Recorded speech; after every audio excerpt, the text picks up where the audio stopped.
Iminungkahi mismo ng Philippine Embassy sa Lebanon ang mandatory o sapilitang pagpapalikas sa mga Pinoy doon dahil pa rin po sa patuloy na pambobomba ng Israel.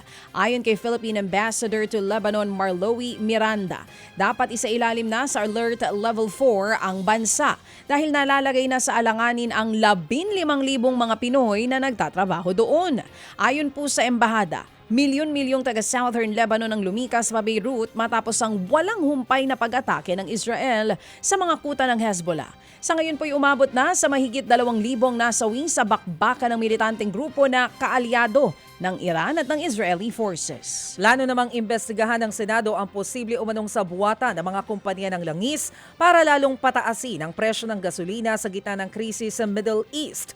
Ayon kay Senate Ad Hoc Protect Committee Chair Senator Win Gatchalian, bukas sila na tingnan ang alegasyon na baka may kartel na kumokontrol sa supply at presyo ng petrolyo sa bansa. Kasunod ito ng mungkahi ni Energy Secretary Sharon Garin na magpatulong sa Philippine Competition Commission para imbestigahan din ang naturang alegasyon. Nakatakdang magsagawa ng pagdinig tungkol dito ang komite ng Senado ngayong araw. Samantala, wala na daw makapipigil pa sa pagharap sa kamera ng umano'y bagman ni Vice President Sara Duterte na si Ramil Madriaga. Pero sa ngayon pa lang mga kapatid, iginigiit na ng kampo ng bise na sinungaling si Madriaga. Ayon sa abogado ng Vice-Presidente na si Attorney Paulo Panelo, hindi magkakilala ang Vice-Presidente at si Madriaga. Ipinakita pa ang isang text message mula kay Madriaga noong December 12 kung saan pinipilit daw siyang mag-imbento ng kwento tungkol sa confidential funds. Kumpiyansa rin ang kampo ng bise na kahit ano pang sabihin ni Madriaga sa kamera ay kayang-kaya nila itong patumbahin. Ang mga posibleng sabihin daw ni Madriaga sa pagdinig ay mapapalakas pang lalo para sa kasong perjury na isinampa ng kampo ni VP Sara laban nga sa nagpakilalang bagman nito. Buwelta naman agad ng abogado ni Madriaga, halatang sinusubukan ng kampo ng bise na siraan ang kanilang kliyente. Inuunahan na raw nila bago pa man lang mailatag ang katotohanan.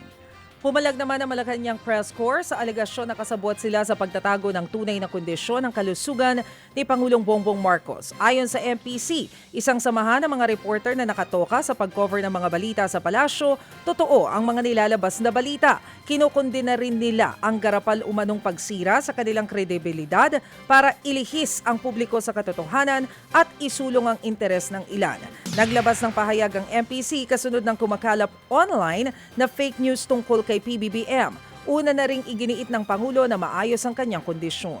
Mga kapatid, para sa iba pang mga balita at impormasyon, sundan niyo po kami sa X, Instagram, Facebook at syempre sa TikTok, True Network PH. Mag-subscribe din po kayo sa aming YouTube channel, True Network. May website din po tayo, truenetwork.ph. At pwede nyo rin po kaming mapanood sa Channel 19 ng aming True FM TV. Lagi pa rin makinig sa radyo dito po sa 105.9 True FM dahil dito, laging true sa'yo, kapatid. Dito tayo sa totoo, tunay at tapat.